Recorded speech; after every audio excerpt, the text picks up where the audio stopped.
Il blog generazionale che racconta Chioggia, Cavarzere e Conan con gli occhi degli under 25 ha trovato i suoi vincitori. Altrestorie.it ha individuato la formula innovativa: scoprire i blogger con un concorso. Un racconto del territorio con una competizione votata sul sito del blog e bilanciata in alcuni casi dal voto tecnico dei 5 allenatori dei talenti dei ragazzi. Fotografia, scrittura, radio, vignette, video. 10 settimane di concorso, 10 settimane di prove a tema, su cui i 18 ragazzi in gara si sono cimentati.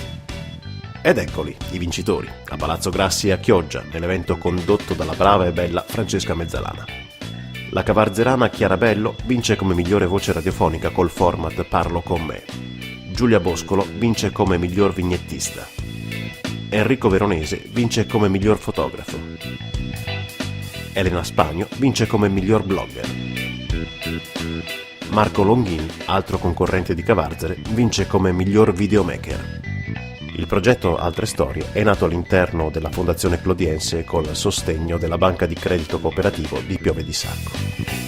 La Fondazione ha messo a disposizione dei ragazzi un premio in denaro da 500 euro per ciascuna specialità di concorso. Ora il blog continua.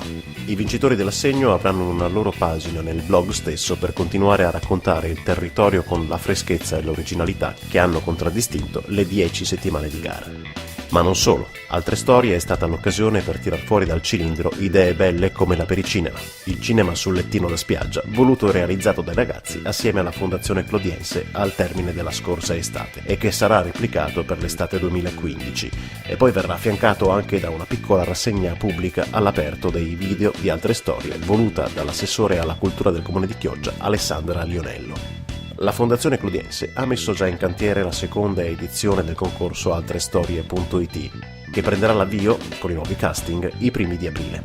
I ragazzi tra i 18 e i 25 anni interessati possono inviare una mail a info@fondazioneclodiense.it.